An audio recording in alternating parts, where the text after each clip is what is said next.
Okie dokie. So let's go ahead and get started. All right, sounds good.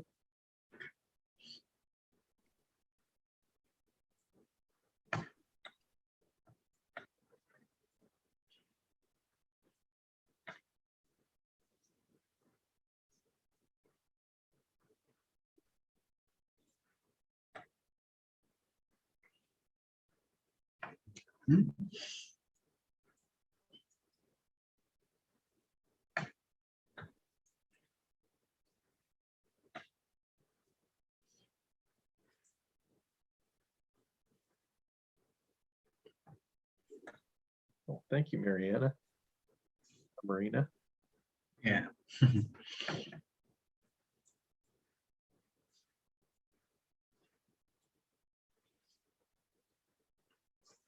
Oh, hi, Marina. It's nice to see you too. All right, so welcome everybody. Okay, we're going to get started very, very soon. We're still admitting participants into the room. So yeah, in about 4 or 5 minutes, we will get started.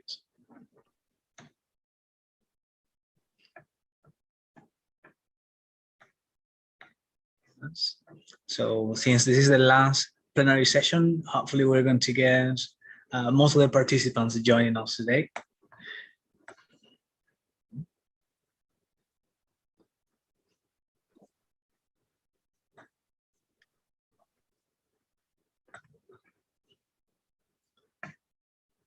Very good. All right. Hi, Maria Susana. Okay, Maria Susana from Buenos Aires, Argentina. Okay, welcome. Okay, Ernesto from Sebas in Zulia in Venezuela.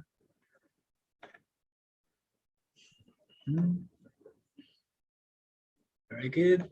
Okay.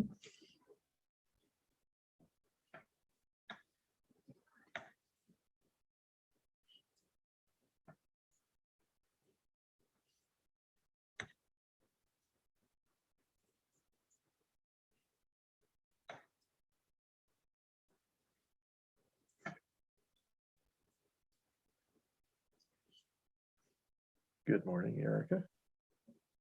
Yes, we have Erica from Caracas, Venezuela.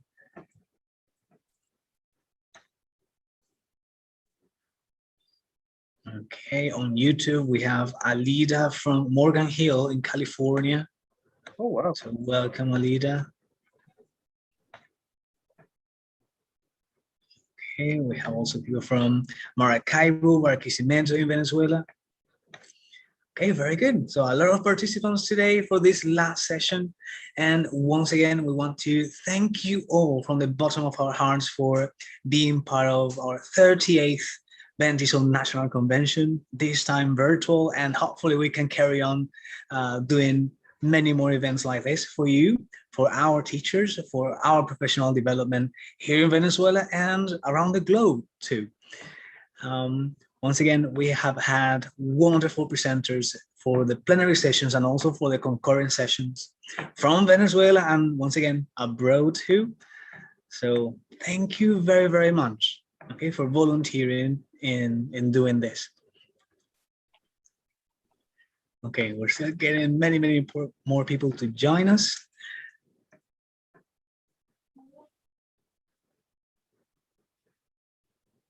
Okay, yeah, I think we can now get started. And let me tell you about James Papel, our current presenter for this plenary. James Papel is a current chair of TESOL International Association's affiliate network and professional council. He is very active in the ESL community and was previously the chair of TESOL Ontario Board of Directors from 2015 to 2017.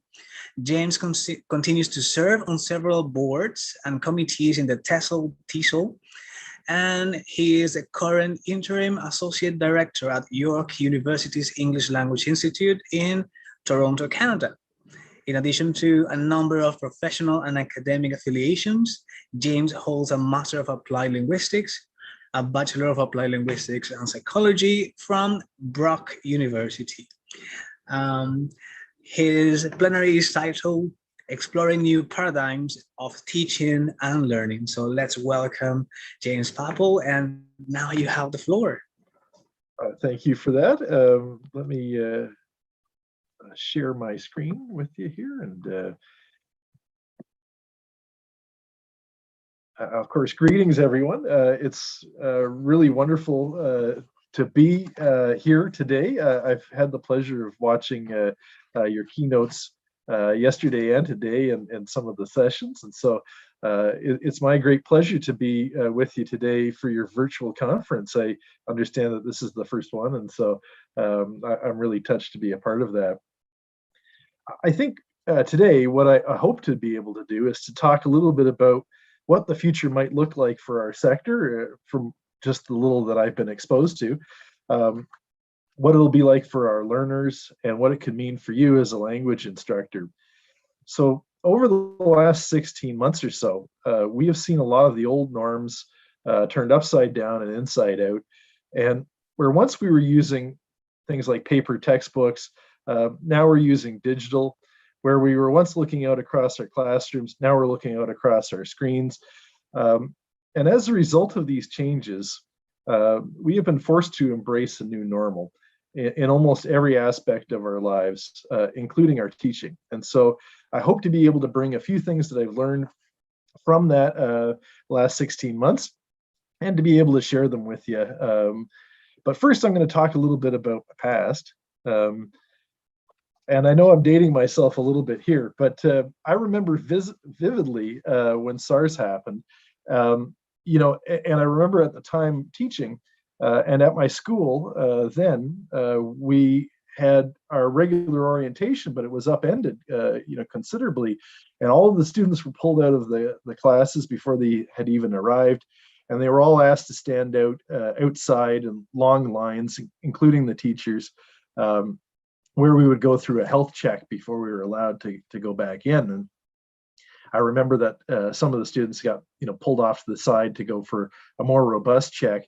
And I thought, how awful is this? I know it was a requirement, you know, in terms of the times and all of those things. But I thought, could there be a more othering experience than literally being brought out in public and sort of paraded around for all to see? And I know that wasn't the intention, but that probably was the effect for those that experienced it. And so, you know, despite that being burned into my consciousness, and I assume that it was certainly burned into the learners, you know, one would expect that we would have learned from that experience. But you know, within a year, we had shifted back into our old patterns. And I've heard a lot from my fellow colleagues, you know, both in Canada and around the world, during this pandemic period, say that they can't wait to get back to the way it was, the familiar, you know, the comfort of the intimate classroom. But I think that's not likely to happen this time. There's been so much time that we spent away from the classroom with this pandemic that has led to, I think, a time of introspection for all of us. And it's changed really what we're doing, whether we like it or not. And so I think we have to shift our goal and our expectations to look at building resilience in our institutional ambiguity. So, you know, one of the things that I heard earlier this week, I was talking to a number of teachers and fellow managers, and everyone was saying, like, what are you going to do at your school? Are you going back, you know, face to face in the fall, or are you going to be blended or online? And of course, everyone was equally curious, and nobody really knows. We're all still waiting for you know, information from the government and the ministry over what exactly that return might look like and what the timeline will look like. But it's interesting that we're all asking the same questions, and we're all equally curious of what everyone else is doing. And so when I talk about institutional ambiguity and needing resilience, it's those sorts of things that, you know, I'm thinking about. So right now, in Canada and the United States, which is where I'm from, we are experiencing, I think, the beginnings of a great shift or a great migration we've all been remote for, over a year and a half now, and it's had a profound impact, I think, on our psyche and the way that we think about when and where we want to work. And for many of us, I believe, we've begun to prioritize some of our hobbies that we've lost touch with, and of course, prioritized our family time. And all of those things have caused us to rethink maybe some of the things that we're doing. And so what we're seeing now is this great leaving. People are starting to resign or quit, not just in education, but in all fields. And that's likely to have a profound impact over the next 6 months to a year as people reprioritize what their work is going to be like. And so if things like this are changing for language educators and administrators and staff, then I think it's safe to assume that the same sort of effect is happening for learners and their needs and wants. So I think rather than get down in the dumps like this image here, we have to embrace change if we can. There's going to be a lot of obstacles ahead of us that we're going to have to face head on. But whenever you have challenges, it's also, there's a flip side to that. There's opportunities on the other side of that coin. And so it's important to, I think, to balance that there is going to be opportunities coming out of some very negative things that have happened. And we just have to be prepared to accept them. And so when I look back at our field, over the last few decades, there were some things that weren't working that well, I think, if we're being honest with ourselves. I look at topics like the equality for non-native English speaking teachers, if I can use that expression, in terms of, fairness in hiring, in terms of respect in the workplace. And I think, while that has improved globally, it's still not as equitable as it could be. And that's a shame. I look at the inequalities for students of differing abilities. And again, thanks to technology, we've made lots of improvements in those areas, but there's still lots of ways that we could improve beyond where we are today.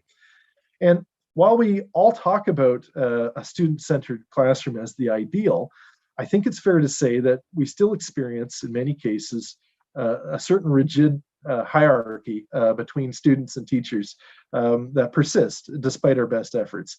And so there's a number of things that, if we look back, that weren't working as well as we would like. And I think this is an opportunity to change some of those things.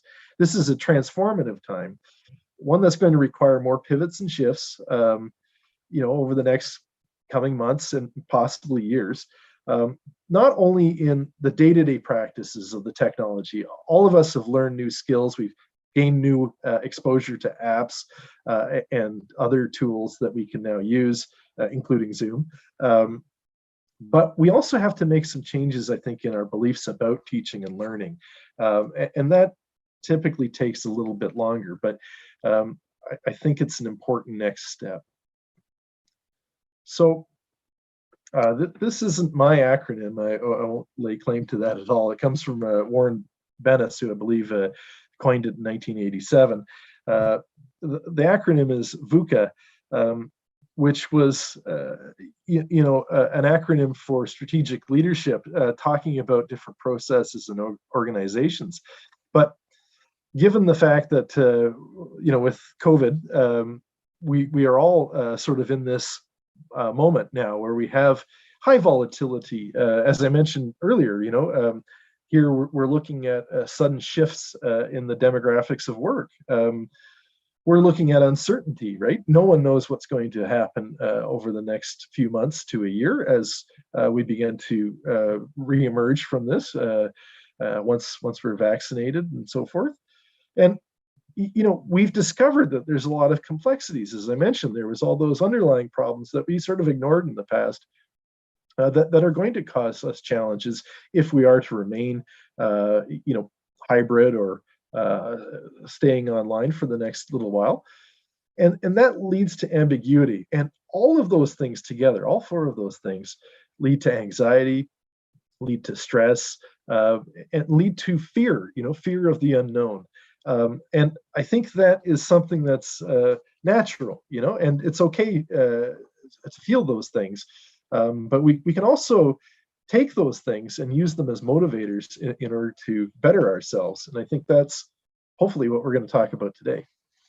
So if you allow me to do another little flashback here, I want to take a step back even further. And this is a picture from Niagara College, where my father used to work, and this isn't my father though, and he wasn't involved in this particular project, but it's something similar. When I think back to when I was young and my formative experiences with teaching, many of my family members were teachers in different contexts.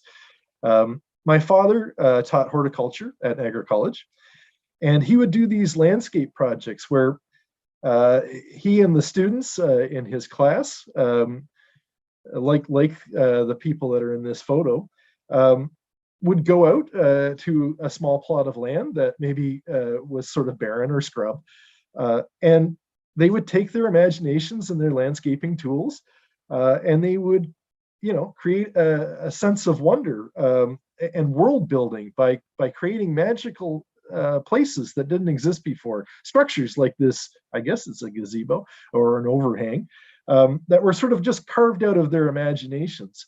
And while that context doesn't work for language teaching, I think there is still a kernel there that I hope that we can kind of touch on throughout the rest of this talk. I think when we talk about language instruction, it's important to think about how we can extend that imagination out. Often when we go to study another language, you can study a language on your own, maybe not as effectively as you could with the teacher, but there's lots of language apps now that are self-study. You could take a book and self-study. I know that I've tried that with Korean to limited success. But I don't think that really captures what a lot of students and learners want to do with language. Language is maybe a stepping stone towards a different goal. When I think about the students that I've encountered over the years, they've wanted to travel abroad, they've wanted to work in various industry.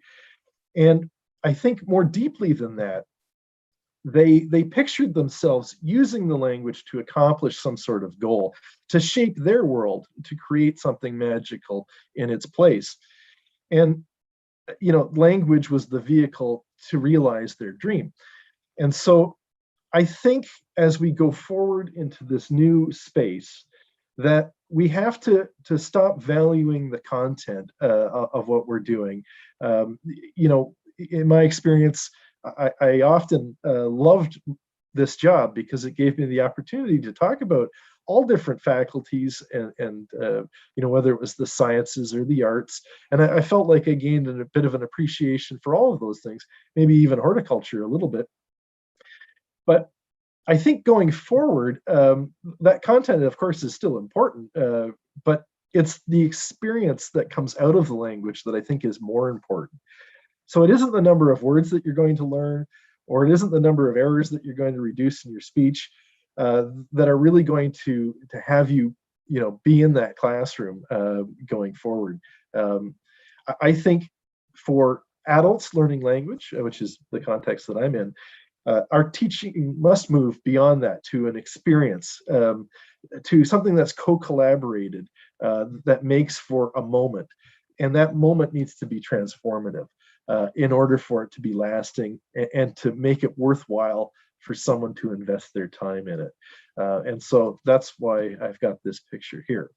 And so I wanted to talk a little bit about the learning environment, how we could shape it and alter it in order to have the same sort of thing. How do we carve out our own learning environment with our students to make something collaborative? And so I think in order to make a classroom into an experience or service that is useful for us all, we need to be able to look at that space from a number of different lenses. And I've got 4 of them here today, which is, equitable, flexible, accessible, and sustainable. And I hope to be able to share an example of what I think is an example of each of them that might transform your learning space, or at least give you some ideas maybe of how you could apply it. I'm no futurist at all. And in fact, I would say I've been wrong many, many times before. But I do want to share a few things that I think I've noticed, over the last year that others are doing that I think are cool and that could have an impact for you. And so allow me to share some of those experiences with you. The first, I've taken this picture from McGill University. They have at McGill in Quebec a lab called the Plurilingual Lab, which I think is very interesting. And I've been interested in translanguaging for some time, but I think the work that they're doing is far surpassed many of the others that I've seen. And so, like this image here, I think translanguaging is an effective plurilingual strategy where students can use a variety of the languages that they know in their linguistic repertoire. I think that the trans in translanguaging talks about being able to cross language boundaries and use different languages simultaneously to be able to decode language problems. And I think that's very important as a 21st century skill, because as we get into these difficult problems like the pandemic itself, we're going to need to get problem solvers who can cross language boundaries and who are encountering a language that maybe they don't know, but they still need to be able to work through it and to develop some sort of communication system, despite the fact that they may not be able to actually use that language that well. And who better than our language students? And so for so long, English has been a dominant hegemonic force in our classrooms. It is a language that's been privileged just by virtue of the fact that people are studying it. And it's something that I think has caused a great deal of stress for learners of other languages. It only let people be a part of themselves, not the whole. Not seeing the student as a holistic person. I think a translanguaging approach, one that allows for many languages. One of the things that's always bothered me, and apologies if anyone is still doing this, but English only policies that have been set in the class that only allow for English, I think is a great detriment, not only to the classroom environment, to the teacher, but to the students that are in that room as well, because it only says you can only work in that one little piece of yourself, rather than bringing in all of these other parts that you already have and all of the skills that you've learned to learn those languages. Why not be able to apply them in conversation to new grammar structures and to be able to look at that? So I would really encourage you. There's some wonderful videos from McGill on how you can explore this concept more, but just being open to the idea of having multiple languages and seeing the student for all of the languages that they bring into the classroom, I think is an important first step. The next thing I'd like to talk about is open educational resources and the flexibility that I think comes out of those. I've been very impressed. I've seen a number of presentations over the last year and accelerating in this topic. It's been around for a while, but it's certainly picked up, I think, a lot of steam over the last year and a half that we've been virtual.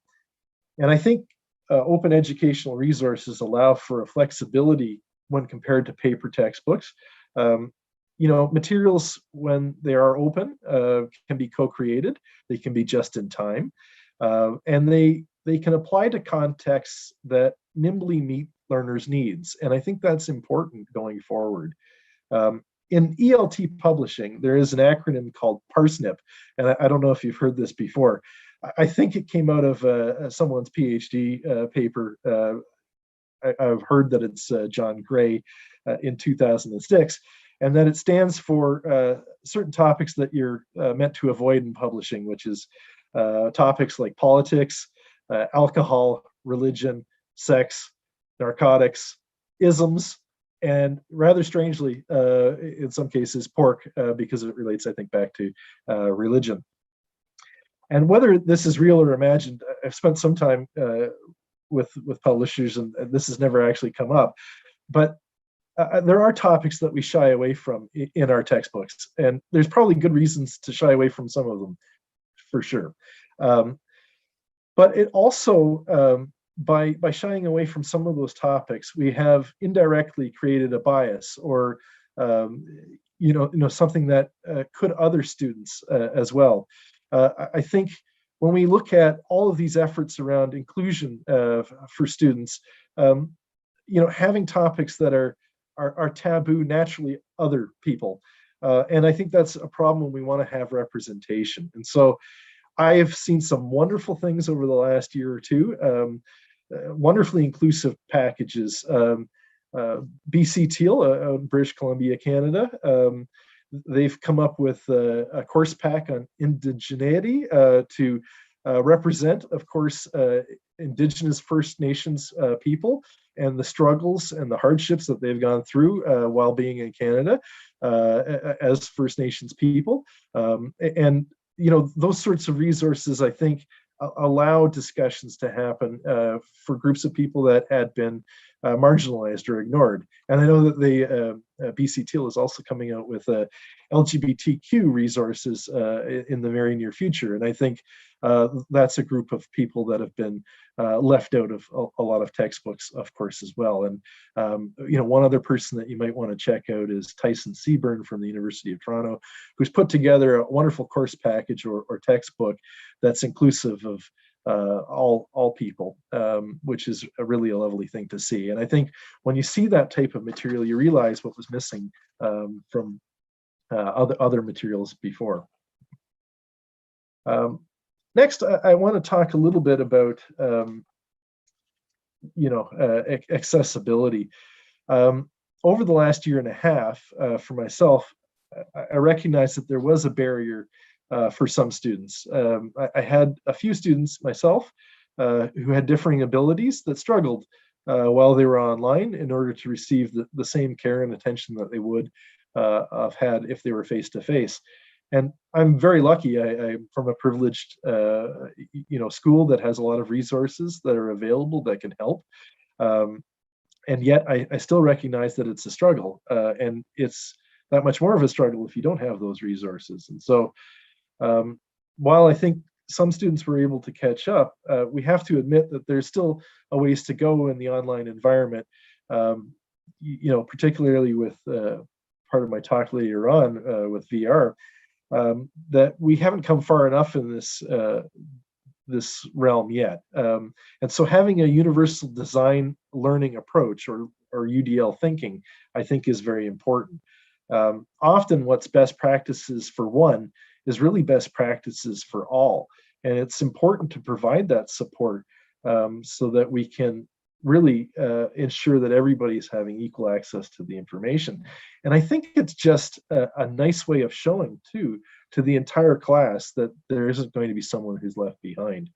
And Carol Ann Tomlinson, was a researcher in this area, and she talked about, having kind of a mindset where you look at, your lessons from three different approaches. One, from the content. What is the learner going to do with the learning input, and how can I think about it from that perspective? How can I be inclusive there? From the process, what is the activity that they're going to do, and where are the barriers in that process? And then we can start to design around that. And finally, what is the product that I'm expecting students to create with this learning? And is it something that they'll be able to create? And do I need to look at having alternative assessments in there as well?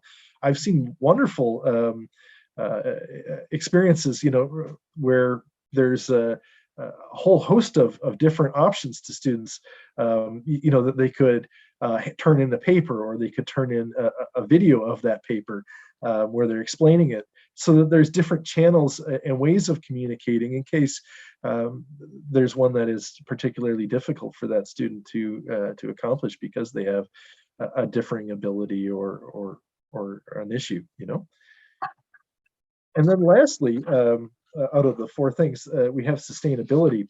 And the pandemic has shown us that there are some problems that are so large in our society that we need everybody on board in order to tackle them. We need design thinkers in order to be able to take complex problems and look at all the different effects and the different pieces that might go along with it. And so I think for myself, I've been very interested in sustainable development goals for quite some time. And I'm very lucky to work at a university that is a UNESCO hub for others. And so I have lots of resources at my fingertips to support this. But I think this is something for higher education and even actually those that are teaching young learners. I think this is something that we can all do, even though it's in its infancy. The SDG goals as they're represented here, I think have only been really adopted for about the last 6 years or so. And the SDGs are a universal set of goals and targets and indicators that are meant to balance the economic and social and environmental components of sustainability.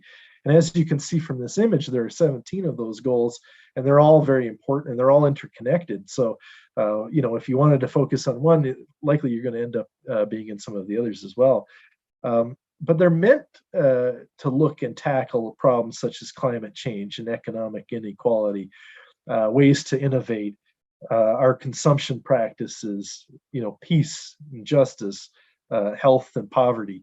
And I think, I've been talking about transformative learning, and I can't think of any way of being more transformative than to look at the SDGs and to extend out the education that we're doing based on those ideals and principles in order to help our 21st century learners be able and prepared to deal with the problems that are going to come with them. And so I think tackling this, as a content source is one way that we can make sure that we're achieving those things and providing, I think, not only the skills and the knowledge, through language, but also to a certain extent, some vocational expertise. These are all things that can come out of, I think, the key goals of the SDGs. And so, there's tons and tons of research out there and lots of free resources if you go to the UNESCO site for all different levels that you can apply to your teaching context. And as they say, there's no cost involved in those. And, why not give it a try? You're really just preparing your students for their futures. And so when I look at the benefits of those four things, I think there's quite a few. We've talked about the hegemonic forces of English already. And I think there's a number of things that we can do that will ultimately help our learners deal with the external world. And I think adopting some of those, if it's possible, of those approaches that we've talked about, helps to shift our learning space and allow our learners to be more engaged, to build a community, and thus become agents for change. And when they're agents for change, they have greater opportunities and greater involvement. And I think that's something really important. And so you might be saying, this is all great, but how are we supposed to do all of these things while we're trapped in this little square here online?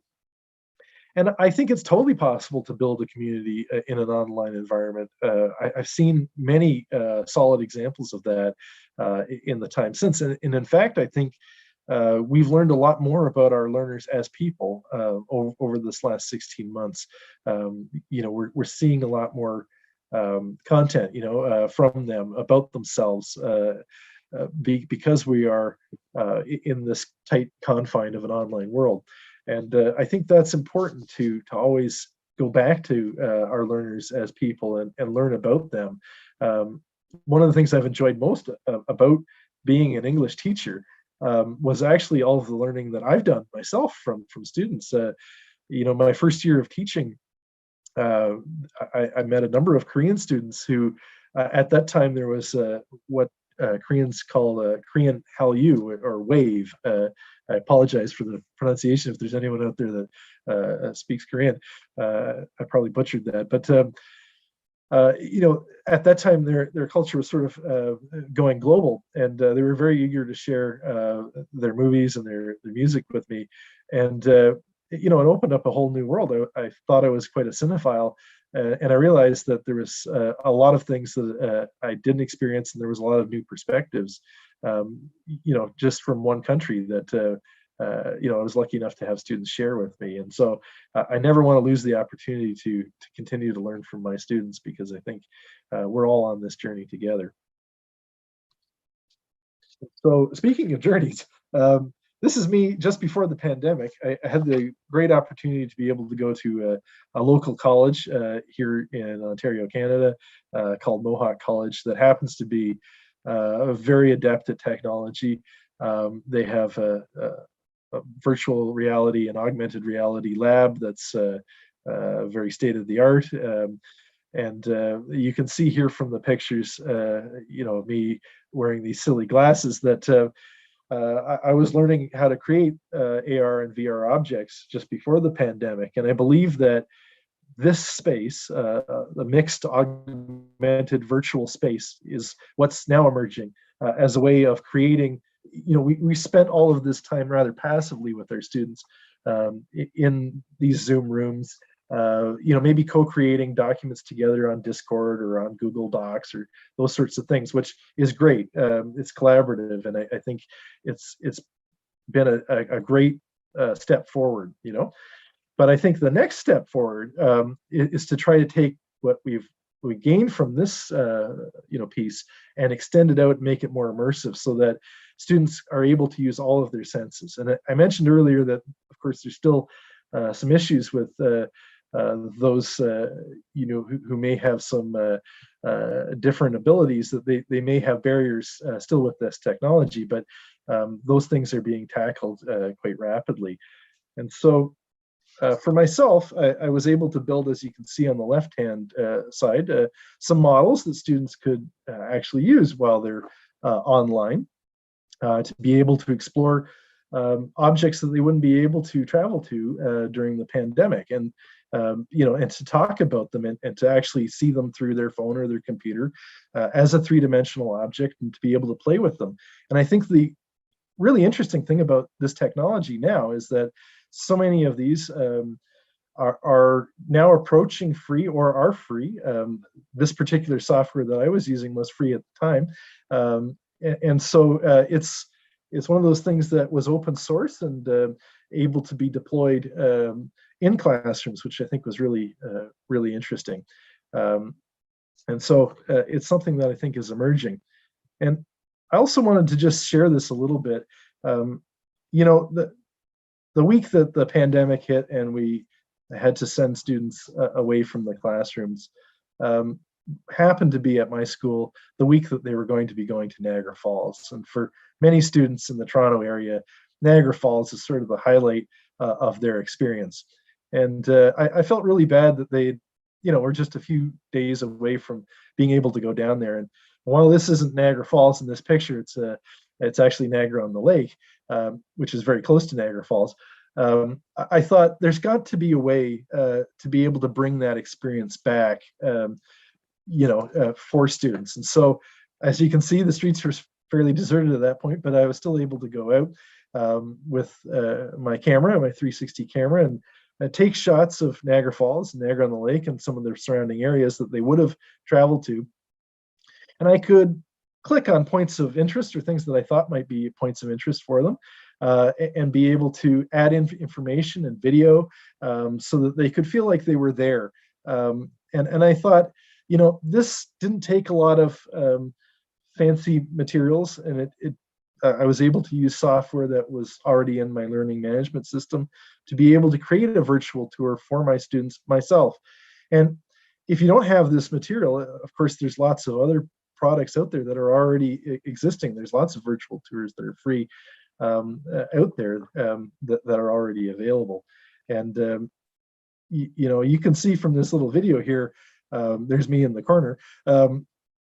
Students could actually move and rotate all of this around. They could click on things and go to different places. And I just thought that was rather cool. And so for myself now, it caused me to go out and get a VR headset for myself and my son. And I would love to explore that avenue further with VR. with the goggles, and to really create something where students can actually physically pick up an object and manipulate it in three-dimensional space. And so I think that's something that's going to be interesting in the future. Grazia this morning already talked a little bit about educators and well-being, and I think it's important. And I've taken a slightly different tack than she had, but I wanted to talk about it just briefly as well, because I think self-care is important during this time. For many of us, being in Zoom, in our classes, and then with our professional development on the weekend and evenings, I think a lot of us felt like we were in the Matrix, and maybe this picture kind of gives us the a chill going down our spine or something like that. The pandemic has accelerated, of course, all of our online offerings, and probably we've gone within a year, a decade in terms of progress in that sphere. And so I see our online blended and hybrid spaces as being important for the future. And technology is certainly an important piece of that. And finding those efficiencies, I think, is important. But also, recognizing that technology isn't the be-all and end-all. It certainly has caused issues in terms of our mental health, like isolation, feelings of isolation, burnout, and anxiety. And so, again, if I can flash back to 10 years ago, I used to go out with my class if they were, okay with the concept, and we go out with a poster much like this that would say "free hugs and kisses" onto our campus. And I have to admit that turned a lot of heads. That people were going, what is that? But fear not, we gave out Hershey's chocolates, which are named Hugs and Kisses. And so, but that little social experiment, I think, was interesting for the students in the way that they could connect with campus, other people on campus, which is, I think, one of the things that language learners want to do with language, is to connect with other people.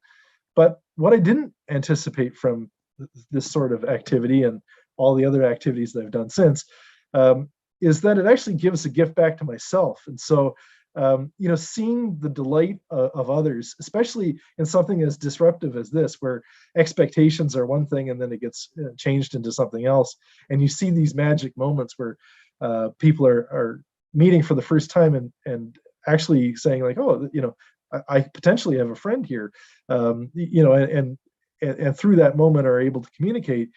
It gave me an opportunity to sit back and say, oh, there's value in actually getting out in the community and doing something with my students where I don't have a safety net necessarily, but I'm dependent on them and their creativity.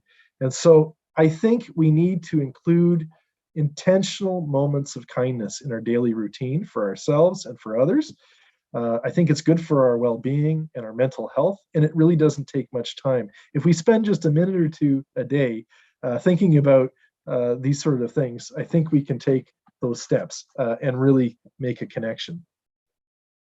And lastly, I just wanted to talk briefly about organizations and networks. I had the great thrill of being able to watch the video from some of the past board members of VBUCA here in the introduction, and seeing where they've got to all over the world in different countries and places, and knowing how strong that network was and how connected everyone is still, despite the fact that they aren't geographically in Venezuela.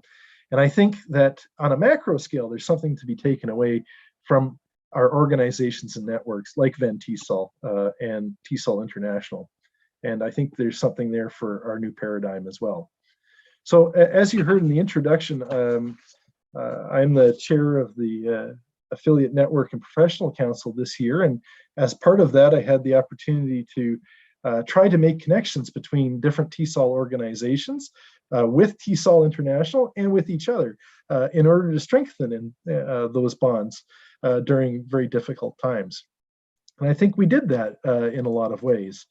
Over the course of the last year, I've got to hear about the resilience efforts and hear about the challenges from different organizations. I heard from different boards that They lost members in some cases. The board turnover was extreme, where everybody burnt out and had to leave because they couldn't take it anymore. That there was a lack of resources, there was a struggle to connect, there's technological issues, and financial burdens. And I think all of those things are real, and we have to support each other in order to get through that.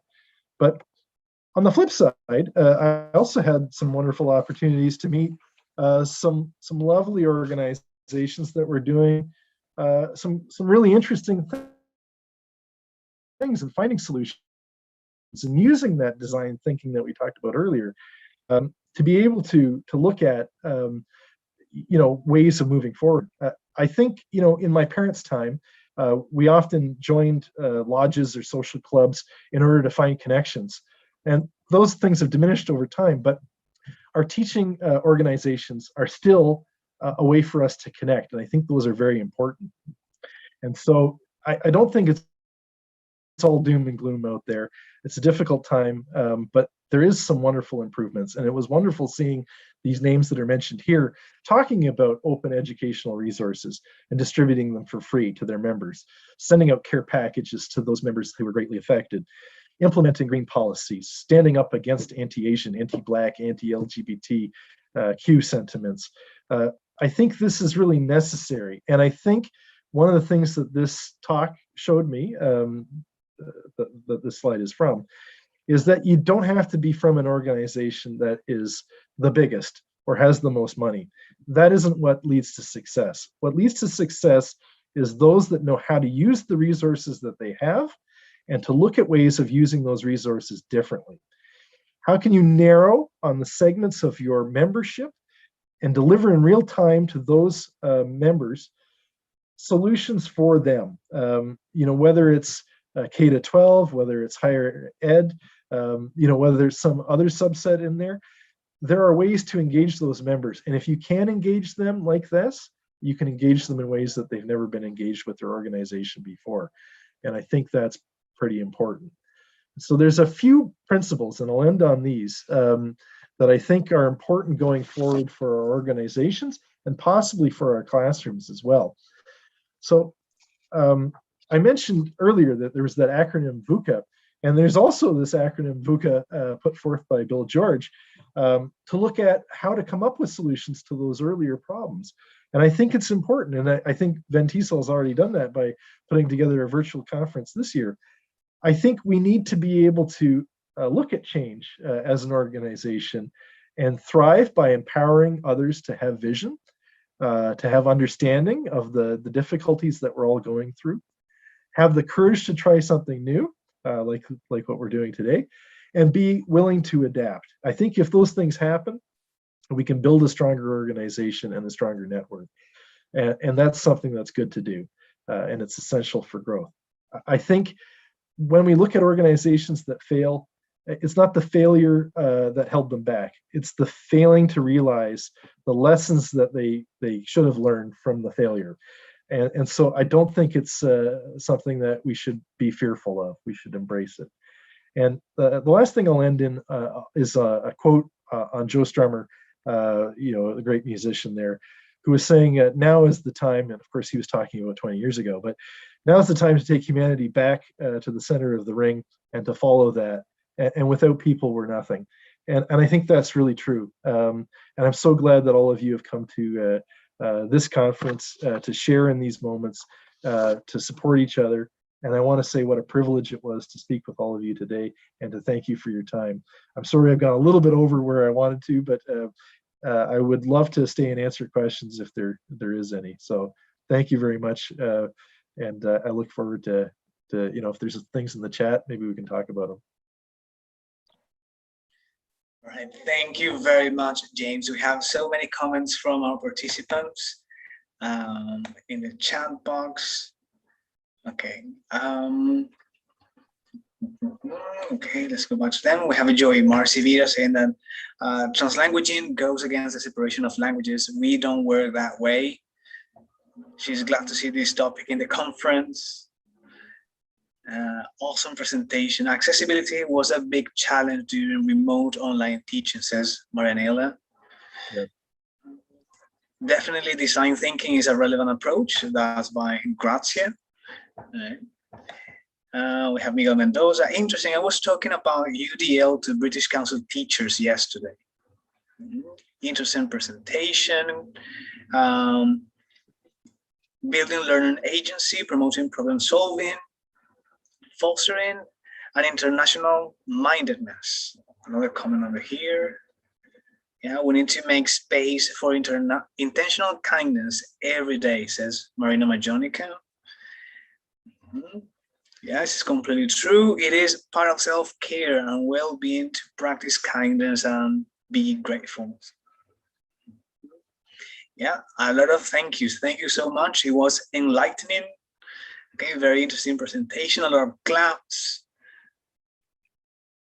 Well, okay, if any of you do think of questions later on that you'd like to ask, I just put my email in the chat there, and more than happy to answer them.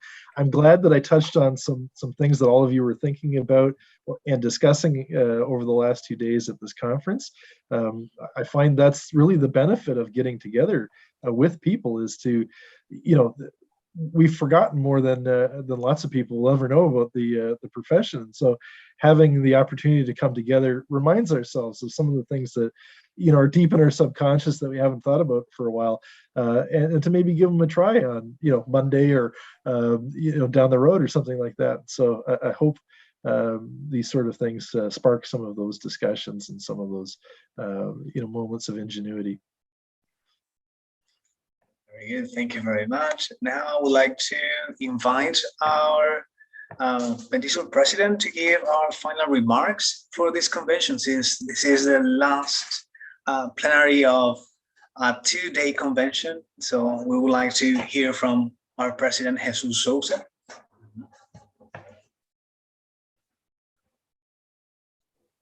You there?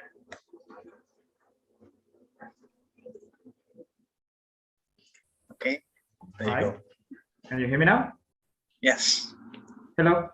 Hi, James. As I was saying, it was a wonderful presentation. I had the opportunity to follow most of it out of YouTube and then changing quickly to Zoom to be on this session. Thank you very much. We're honored to have you here. It was truly an inspired presentation. And as Miguel said, we have come to the end of our 2-day convention. I don't want to say the end because I don't like saying that, and besides, because we want to stay here, it's part of coming to conventions. But I would like to take the opportunity to thank all of you who made this convention possible. We had more than 30 presenters from 15 different countries. We had 6 international keynote speakers, such as James. We had more than 200 active participants in the platform, plus all of the participants that are joining us globally on YouTube on some of the sessions. We have representatives from TESOL International, from Latin American and Caribbean TESOL. We have VENTESOL former board members, and we have national and international sponsors joining us. And of course, participants also come from all over the world. We just want to thank you. We cannot be but thankful for you being here, for letting us provide you with this experience, our first online convention. We just want to let you know that we're here, that we will continue providing teachers opportunities to grow, to develop, and to connect. And as we said at the beginning of this convention, education does have the power to change the world, and you're free to use your power. You're agents of change. And we want to let you know that you're not alone. We're not alone. We're here to be a community, to continue growing professionally, and to continue sharing ideas, interacting, and to let the people know that yes, we can, as the VENTESOL spirit says. We're going to continue creating our community of practice, and we will invite you to be part of it, to continue staying connected online. And we will continue planning different kinds of sessions and events to the ELT community in Venezuela, in our regions, and also to teachers around the globe. So thank you very much. And I would like to give a special thank you message during these 2 days of conventions to our team of moderators who have been going around, commenting, sharing experiences, pictures, talking about, talking with the participants, sharing their concerns to our organizing committee. So special thanks to Johannes Rojas, Evelyn Izquierdo, Miguel Perez, Mary Alegra, Julio Palma, Joy Marcivira, Marina Mahonica, and Nairo Aparicio. Thank you. Thank you. I just wanted to take some seconds to give your specific names because, I mean, it has been 2 days where we have gone to all different places to be connected, and just thank you very much to you, especially these 2 days. So the invitation is to please fill in the form for the certificate, and we will also activate in a couple of minutes a final formal speech of goodbye, so you can see it in the platform. The platform will remain open for you to see the pre-recorded demonstrations, for you to keep interacting in the chat with presenters forums, and on the Let's Introduce Ourselves and the Teachers Talking Time forums. All of those will be also available. We did some recordings on the workshops and the lab Q&A sessions.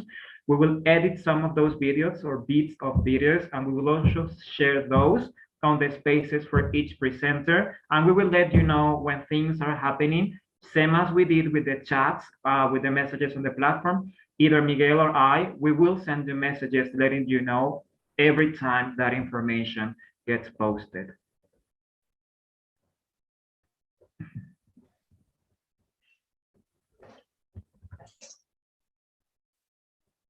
So, Miguel?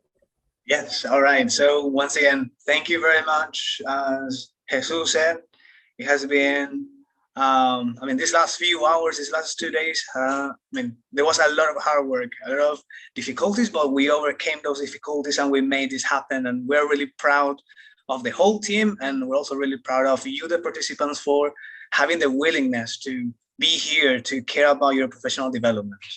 So thank you once again, and we'll continue seeing each other online. Yes, let's keep on networking, let's keep on growing together.